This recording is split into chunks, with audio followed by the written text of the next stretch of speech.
didn't think I forgot Wrestle Dream. Of course I didn't. I've been on vacation, obviously. I'm back. Feels great to be back, obviously. Got done watching the NXT No Mercy last night.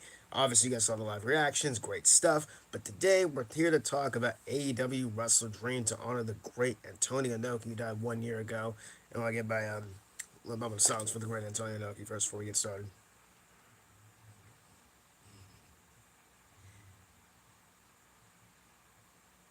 Thank you. Anyways, the Healist of Battles is here to talk about this show. It is a 16 match card, and I'm not talking about the pre show because there's like 4 matches on the pre show that are, in my opinion, just not worth my time. Not saying they're gonna be bad or anything, but I'm not really gonna be paying attention to the pre show. I might not even watch the pre show. So I just want to get to the main card because it's way too much to talk about. 16 matches on a card. So let's get into it. Let's talk about it. AEW Wrestle Dream. Let's kick it off with Hangman Adam Page against Swerve Strickland. In my opinion, one of the best, what's the best, one of the most interesting storylines that have been happening so far. It's all about respect. It's all about Swerve basically jealous of Hangman, all that kind of stuff. Like, you were given everything, blah, blah, blah, this and that. You were world champion. Where's my opportunities? And now here we are to sell the score. The promo they had this past week to close the show in AEW Diamond was very, very good. I really loved it. Hangman's been my guy for a pretty long while. Swerve has been great. First of all, I love the reference that Swerve made to his character from back in the day at Lucha Underground. Kill shot. Classic stuff. Classic stuff. Swerve, we love you. It's in his hometown, home state of Washington, Seattle, Washington, mind you. There's a lot of Washington people on this show. Makes a lot of sense, obviously. But who do I have going over? I actually have Swerve Strickland going over in this match because I don't know. I mean, Hangman, he could win this match, but I think it could be maybe a one and done. But I could see Swerve getting the win here by cheating, obviously, and Hangman, chasing all that kind of stuff to get the big W. And with that, I think that's what's going to happen. I think I'm going to go with Swerve Strickland to get the win over Hangman Page. And I like Hangman Page and all, but I think Swerve is winning this match. Chris Statlander versus Julia Hart for the TBS Championship. Julia Hart's been defeated since her recent loss a long time ago to Chris Statlander. She's been undefeated ever since. And here we are meeting for the TBS Championship. And I think it's going to be good. I do like Julia Hart. Her character is great. Her theme song is great, too. I really love her theme song. And her entrance is cool. She's very great, very talented. Chris Statlander's great. She's a great champion. I've been kind of enjoying her reign. Not gonna lie, she's been pretty alright. Not gonna lie, she's been a great champion. But who I think is winning here? I think that it's going to go to Chris Statlander. I just feel like the ending, the streak of Julia Hart is ending tonight. I can see Julia Hart winning the championship, which I would not mind. It'd be great, fantastic. But I think Chris Statler's keeping it a little bit while longer, and she's not going the streak like Jay Cargill did. She's just gonna hold there for a good while. But I don't see her going on like a long streak like Jay Cargill did. But I do have Chris Statlander getting the win. And then against Julia Hart, I would love to see her win. Don't be wrong. But I just don't think it's her night. I think Chris Statlander's taking the win with this one, so I got her with the dub. Ricky Starks versus Real Liotta. I don't know why this is happening, honestly. I've been paying attention to AEW television as of recently. So I'm just going to say who I think is going to win. I'm going to go with Ricky Starks to get the win. There you go. Ricky Starks. The Young Bucks, the Guns, the Lucha Brothers, Mello, and Orange Cassidy and Hook, or Orange Hook, Hook Orange, whatever you want to call them, for a fatal four-way for tag for a future shot at the AEW Tag Team Titles. Who do I got winning this one? I am gonna go with I gotta go with the Lucha Brothers, man. Those are my guys, man. I know Phoenix is currently the international champion, obviously, but I think I'm a big fan of Lucha Bros, so big fan of them since Lucha Underground, obviously, and I kind of want to see them get the dub. Nothing against the other team. I do enjoy the Guns. I am enjoying the Guns. Like they're really entertaining, man. Austin and Colton, they are really, really funny with a thing with Bullet Club Gold and all that. It's so funny. I'm really enjoying what they're doing, the entertainment stuff. Hook, Orange Cassidy. I'm really a big fan of Orange Cassidy, obviously. Hook is there for me. Leon Bucks, y'all know my opinions on the Young Bucks. I'm just going with the Lucha Bros to get the win. Why not? Lucha Bros. I don't think they're going to win. They're not. Maybe they're not going to win, but I'm with the Lucha Bros anyways. Lucha Bros to get the win. Eddie Kingston versus Katsuyori Shibata for the AEW for the ROH World Championship and the Strong Urban Heavyweight Championship. Basically, it's just a throw-up match, for honor, that kind of stuff. It's gonna be a strong style, hard-hitting match. Eddie Kingston won the ROH World Title by defeating Claudio Castagnoli, obviously, and great moment by the way too in his home state. That was great, very fun match too. And it's gonna be no different here. I think Eddie Kingston's gonna get the win. He just won the title. Don't take it off him. And plus, we already have one wrestler with 3 belts. We don't need another one. Good God. I do like Shibata. He is great. But I do have Eddie Kingston getting the win and taking the ROH Championship with him home. Yeah, it's gonna be interesting. It's gonna be great. Chris Jericho and the Golden Elite, Kota Ibushi and Kenny Omega, or the Golden Elite. Yeah, it's the Golden Lovers to me. Whatever. Versus the Don Callis family, Konosuke Takeshita, Sammy Guevara, and Will Ospreay. Obviously, Will Ospreay and Takeshita are part of Don Callis' family. And now, recently, Sammy Guevara is joined by kicking Chris Jericho in the balls back at Grand Slam, and he did his entrance, basically WrestleMania 19 stuff, and it was very well executed. I actually liked it. Just gonna be a very, very flying match. Hard hitting. It's gonna be very flying on place. Y'all know how much I love Will Ospreay. That dude's great.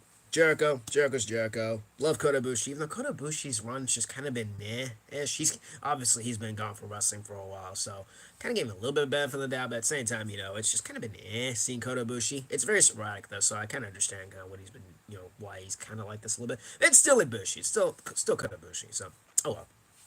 Kenny's Kenny. Sammy Guevara's Sammy Guevara. Takeshi's great. So this is going to be a great match. I do have the faces going over in this match. I do think Chris Jericho and the Golden Elite are going to get the win with this one. No. Let me rephrase that. My bad. Let me rephrase that. My bad. Let me back up.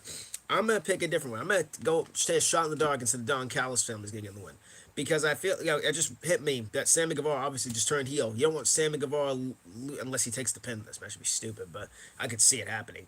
I actually could see it happening, honestly, considering who he's teaming with. But I could see the Don Callis family getting the win. Chris Jericho taking the pin, obviously. It continues their rivalry with Chris Jericho and Sammy Guevara. We get Will Ospreay and Kenny Omega in the ring. Again, it's going to be great. I'm just very excited for this match. It's going to be a good one. But I do have the Don Callis family, Takeshita, Sammy Guevara, and Will Ospreay getting the win. FTR versus Aussie Open for the AEW ROH. For the AEW, we'll talk about the ROH titles, tag titles in a second. AEW tag team titles, FTR and Aussie Open, like I said. It'll be a great match, I guess. It is what, just one of those dream matches, that this company likes to throw out, but it is what it is. FTR gonna win. That's all I gotta say. But Aussie Open is great. Been getting a little bit affiliated with them. They're good.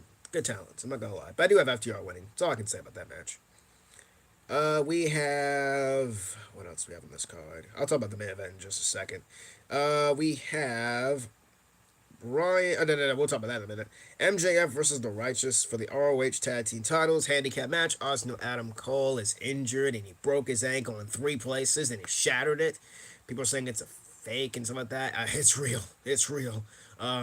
Poor Adam Cole. I do wish him the best. I do hope he heals up fast. And it sucks, man. He got back months ago. He's been on a roll. Obviously, fought for the AEW World Championship recently, and obviously he's been teaming with better than you, baby. I've been enjoying it. The whole thing with Roderick Strong has been so funny. I'm not gonna lie. It's stupid, but it's funny and it works. Adam.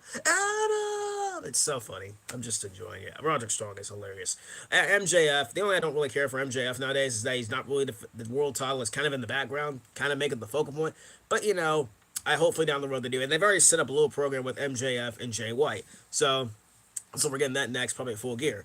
But I do have MJF retaining the ROH Tag Team titles. I mean, I could see him dropping it to the Righteous, Vincent Dutch. But I think MJF keeps the titles. I think somehow, someone's going to help MJF retain. And, he's not going to be by himself officially. Someone's going to help him. He'll be around himself, obviously. Someone's going to help him retain, I think. That's what I think is going to happen. I do have MJF winning and retain the ROH Tag Team titles. And down the road, he is going to drop him and Adam Cole are going to drop them when Adam Cole gets better and something like that. We're going to find out. But I do have MJF winning that match, and I think it's going to be good. We have the match that I wish was main eventing the show. Bryan Danielson against Zack Sabre Jr. The first time they met, I think, was 2008. Many moons ago. Literally the year after became professional wrestling, which is really insane to think about. 2 of the best technical wrestlers in the world today, in my opinion. Danielson's just amazing, obviously. Zack Sabre Jr. is amazing. It all began because, after that match he had with Ricky Starks, and now he called out Zack Sabre Jr. for a match on Collision. Here we are. It was supposed to happen last year for Forbidden Door. Obviously didn't happen because D-Bride was hurt, I think. So that happened. And Zack Sabre Jr.'s been busy as heck. He's been a busy boy. So it's, man, I remember, shout out to my buddy Beastman 9000 because we're going to go bonkers for this match tonight. It's, I can't wait, honestly. Who's going to win?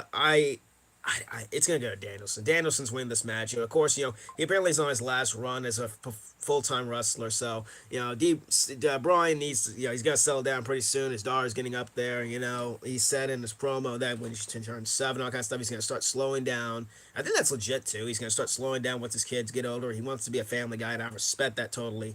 Um, so Danielson's gonna get the win, and he's on his last run as a full time wrestler, and I will forever support that man. And yeah, I do have the American Dragon, Bryan Danielson, getting the win, and I do think it's gonna be fantastic, man. I do wish it was main eventing, but it is what it is, But that's the match we are all looking forward to. I cannot wait for the American Dragon and the Octopus, or whatever his nickname is for Zack Sabre Jr. Anyways, that's gonna be great. And then the main event, yeah, this is the main event. The AEW TNT Championship, Darby Allin against Christian Cage, 2 out of 3 falls. I really think Christian's been the most entertaining part of AEW for a while. Outside Better Than You Baby, outside of Roderick Strong, Christian Cage has been very good in this role, and I really hope. I don't think it's gonna happen, but I want him to win the AEW World Title just to see the heat and just to see him talk smack about people's dads because that'd be funny and just a dickish kind of move is what Christian Cage is. Darby is Darby, he's going to his home state, gonna get the big hometown pop, obviously, it's gonna be great. So yeah, who's gonna win? Christian just won the title, but I don't know why my mind is changing to this, but I feel like Darby Allin's winning this match just to send the crowd home happy. And yeah, that's pretty much all I can say. I don't think it's going to happen, but I think Darby Allin's going to get the win and become a 3 or 4 time TNT champion. He is the longest reigning TNT champion, I believe. So there's that. I do have Darby Allin winning, and I know we're going to talk about it. Do I think Edge is showing up? Well, we'll see. I'm not going to say yes or no, but I will say this. If Adam Copeland shows up tonight, it is what it is. And for me, as a fan of that man since 2007, when I hated that guy's guts, I'm going to be happy for whatever he does. I will respect his craft and whatever he does, wherever he went. I did the same thing with Bryan Danielson. When he went to, it's a business, He's going to go there, make his money. He's going to go there and team with his best friend, obviously. I know people are saying, oh, he's WWE life for all kind of stuff. People jump ship all the time. So for me, if Adam Copeland, Edge, whatever you want to call him, whatever his name's going to be if he shows up, if he goes to AEW, it's not going to hurt me. Because I'm going to still support that man wherever he goes. I just want him to be happy at the end of the day. I want Adam Copeland to be a happy man. And he's up there in his age. This is his birthday month. So he's getting 50. He's turning 50 this year, or this month. And I don't see it like being a long run if he goes to AEW. There's going to be hiccups, going to be problems, obviously. We'll get to them when we get to them, obviously. But I do think, at the end of the day, he's going to do what he feels is right. It's not y'all's career. It's not my career. It's his career to decide. And we'll just see what happens next with Adam Copeland, Edge, whatever I call him. So I'm not going to say yes or no if he shows up tonight. I'm just going to sit down and just see what happens. That's all I'm going to give y'all with that. But that's my predictions for AEW Wrestle Dream. Sorry if it was a late thing. Like I said, I just got back from vacation a few days ago. I'm tired. NXT was last night. Y'all can watch the live reactions to that, obviously, if I want to. And yeah, I'm in a good mood. I'm gonna sit down with my crew and watch Wrestle Dream tonight. And yeah, next week is Fastlane, and tomorrow starts the go home show for Fastlane on Monday Night Raw. So we're not done with the wrestling just yet. Hope you all enjoyed the video. I really hope you did. Two sweet like button down below. Subscribe if you like this one. Follow I got it. Twitter Heel Balor, Instagram Heel Balor YT, and I see you on the next one. And just enjoy the wrestling. Enjoy Wrestle Dream tonight. Peace.